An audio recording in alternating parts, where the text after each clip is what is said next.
Okay, good morning. This will be your YouTube video on how to set up the Powerhouse Radio Shack plug-in power control system. This is the console, model DS7000.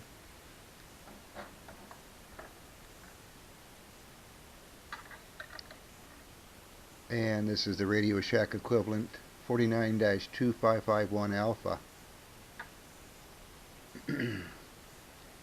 Well, the first thing you do is you want to pull this little compartment down here, and this is where the 9-volt battery goes in here. Fresh 9-volt battery.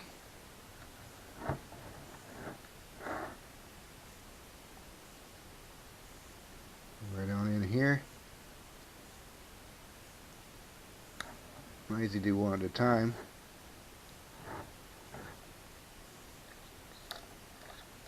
Put that inside and slide the battery door shut.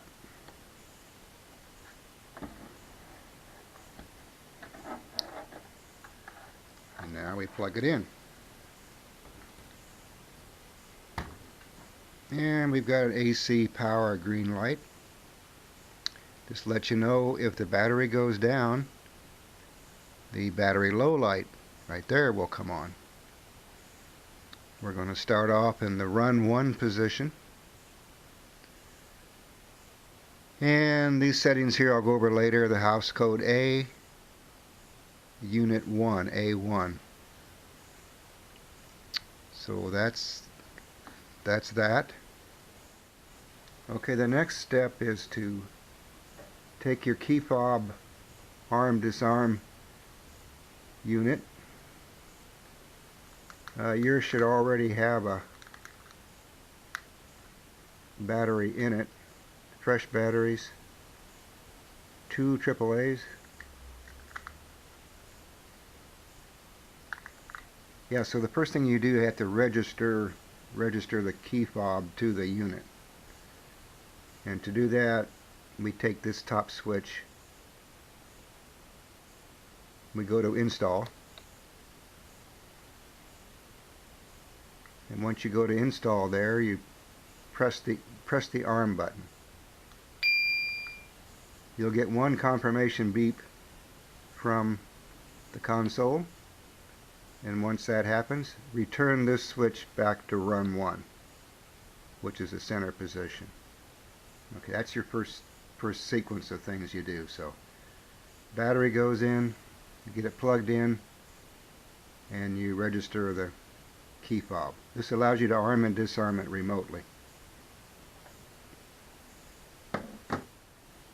Alright, the next thing we're going to do is we're going to set up the motion detectors. There's 2 of them here. We put fresh batteries in them first. I'll include some fresh batteries. These are brand new, so they just go in and observe the polarity of each one. Okay, it's got a little door here. Slide that in like that. Yeah, so after the batteries go in here, the next thing you want to do is press the code button one time. All that does is it just reassigns a random code to it. That's the first thing you do. Now you need to register this again to the console, and to do that, slide this to install once again, and you press the test button until you get a beep. Okay, now this motion detector is now registered. This little switch in the back, by the way, is 2 positions, 1 and 2. In the number 1 position, it gives you an instant, the first motion event will set off the alarm. If you go to 2, it takes at least 2 motion events for the alarm to go off. I suggest just keep it in number 1 position, the up position. Okay, so this one's registered. We'll go back to run 1, center position, and you would repeat the same thing for the other motion detector should you decide to use it. Okay, the next unit we're going to look at here, you may or may not be using this. This is a window/door unit. Basically, it has a little sensor here that goes on the door jamb, and then you've got a corresponding magnet. So when the door opens up, it sets off the alarm.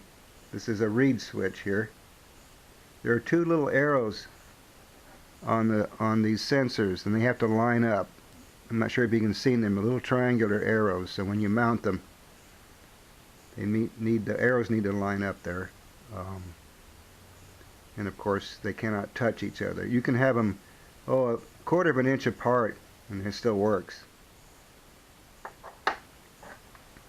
So we'll have to register this one too, and to do that you just put in the batteries,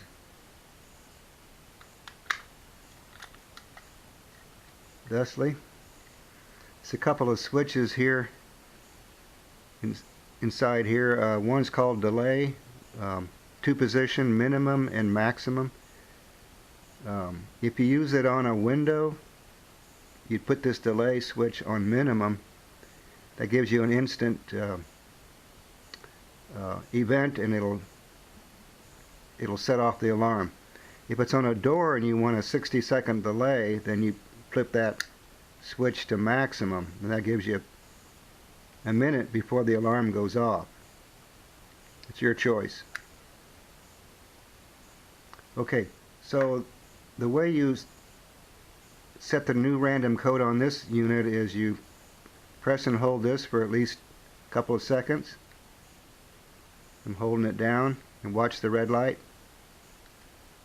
You get 2 red light blinks indicating a new random code has been assigned now to the unit. So now we register it. Again, go to install and press test. Okay, confirmation beep. Console has now registered this sensor. That's done.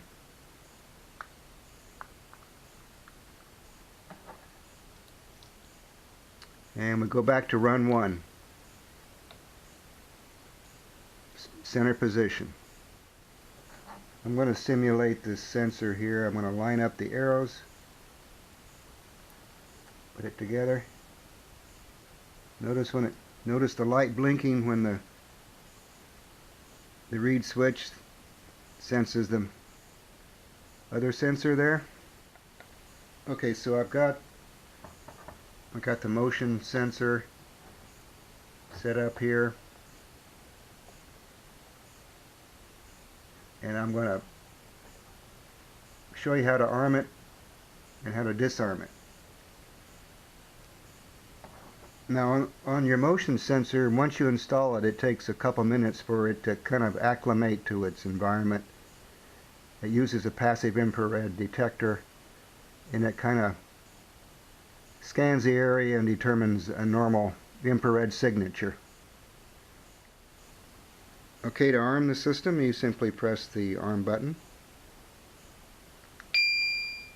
You get a red light. Okay, so it just sensed me moving in front of the sensor. You disarm,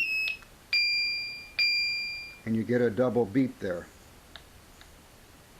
The arm light will blink, so if you come home, you see it blinking, it'll tell you where the motion event was. In this case, it was on zone 1. Each sensor will be assigned a zone. This will accommodate, I think, up to 16 zones. Okay, So you can see it blinking. Come home. Oh, something happened in zone 1. Okay, I'm going to rearm the system, and I'm going to show you how the window door sensor works. Push one time. Okay, we're armed, and I will move this apart. Okay, it goes off. The door has been open. Disarmed. Door is closed. Now it says, oh, we have an alarmed event. The last alarm event took place on zone 2. And, so by the way, the battery backup in here will run the console for 20 hours, 20 hours. And of course these are battery operated, so this system requires will operate independently and function for at least 20 hours, which is a pretty good deal. Also, if the batteries should go down in any of your sensors, these sensors check in every 90 minutes to the console, and you'll get a blinking light indicating a battery condition, or if it loses connectivity, it'll tell you by these light status lights here as to which one needs attention. I've got the book here. This system has other capabilities. You can use these modules simply plugged into the wall. You can plug a light down here. You match up these codes here, house code and unit code, and if it's working right, a signal is sent down the wiring of your house into the module, and they'll activate this. That's about it from San Francisco. Bye for now.